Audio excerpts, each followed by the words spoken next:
So I received this new gadget recently. It's a door lock system that does not need a physical key to open. It's an IoT device that you can replace your traditional door locks at home.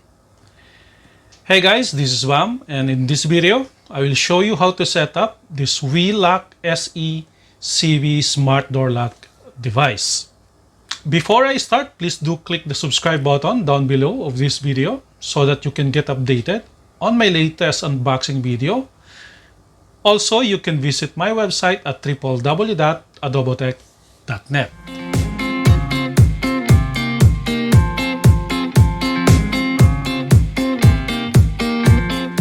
Okay, first let me tell you about the company WE.LOCK Incorporated. It's a leading smart home access solution provider that focus on smart door lock development, manufacturing, and marketing. Recently, they did contact us about their latest product and send us a sample unit, which is this SECB electronic door lock system. Okay, so I guess it's time to unbox. Okay, so let's see what we got here. Okay, of course, you have the user manual.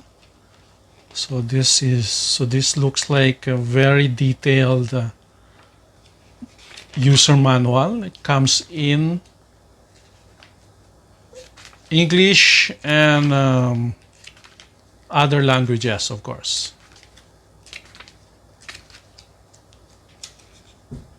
Okay, so this looks like a note on how you can return this if you are not satisfied with this product. It says here, dear customers, if you need to return the smart lock, please contact us on WhatsApp to help you return to our warehouse, not Amazon warehouse, because our smart lock are not secondary sales. We will compensate you in PayPal or other refunds. Stickers. Oh, okay, nice, but not sure if this is useful. So next is you have some tools. Okay, let me check what inside the box. Okay, so looks like we've got another tool and some extra screws. Okay, so what else? Okay, so these are smart tags. Okay, so you could use these smart tags to unlock the door lock system. Okay, so what else? And of course, you have the smart door lock device. This smart door lock device looks made of solid metal. It got a really good weight on it. It has knobs on both ends, just like a regular door locks, except that it does not have the traditional keyhole on both ends. Instead, it got a fingerprint reader here to unlock. So it does works similar on how you unlock your smartphone. Yes, now it's time to set up the SEB smart door lock device. So I'm going to use this tool to remove the tiny screws. So just make sure do not lose the screw since it's too tiny. Okay, so next is to pull this thing here and like that. Okay, so next is I just need to pull this and it will reveal the battery compartment. Okay, so it does not come with the AAA batteries that you need, and you need at least 3 of them for this device to work. So I'll just place the batteries here like that, and the last one. Okay, so I did hear a beep, so that means it's working. So I'll just place this back like that and the case. Then I'll just screw it up. Okay, so that's it. So now I'm going to enroll my fingerprint on this device. First, I need to press this button for at least 5 seconds. Okay, so now I'm in sysconfig. Now I'm going to add an admin fingerprint. That's it. So the admin fingerprint is now recorded. So that's easy. Now you can also set up to 3 admin fingerprints, and only the admin accounts can set up this device.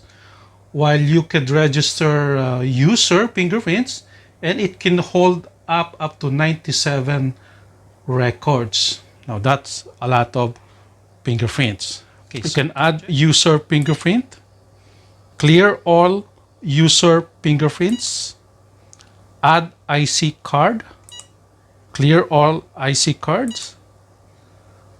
Okay, so add BLERC, clear or BLERC. Okay, so those are the menus available on this device. Okay, now I'm going to add a user fingerprint. So sysconfig, admin, and I'll choose user fingerprint. Admin check. Okay, so admin check, okay. So I'm going to use this one. Okay, so added other fingerprints. Okay. So that's how easy to add user fingerprints. Okay, so next I'm going to enroll these smart tags. Okay, so add IC card.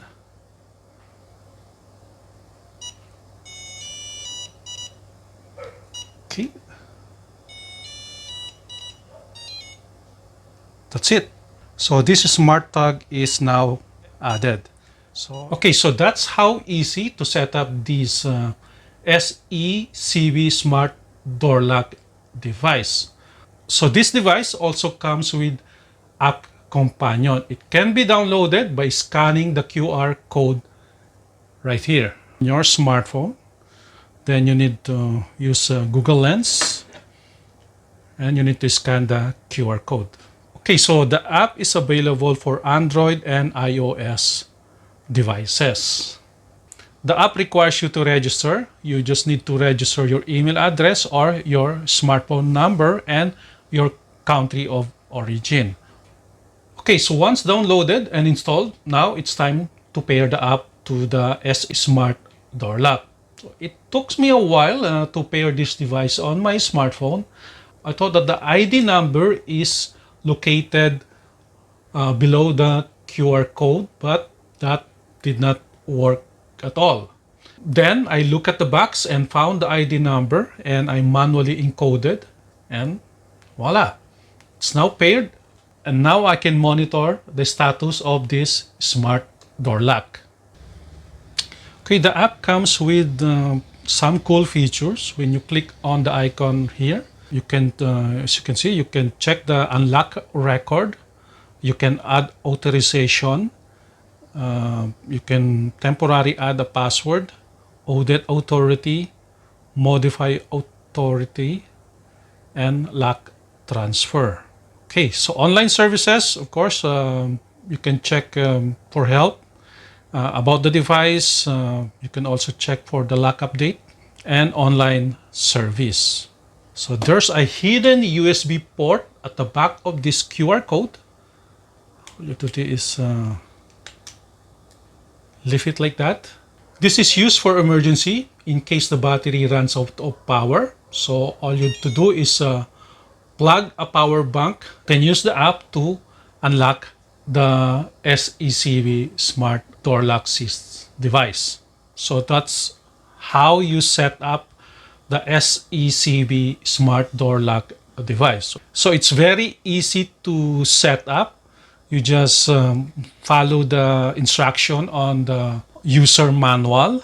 You could use the smart tags, fingerprint, and the application to unlock this device, which is actually very smart. Okay, so now it's ready to be installed on your door. Okay, so now I'm going to show you a clip on how you can easily install this device on your door.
Okay, so that's how easy to install the WE.LOCK SECB Smart Door Lock device. Again, this is Bam of Adobo Tech, and thank you for watching. Back to work.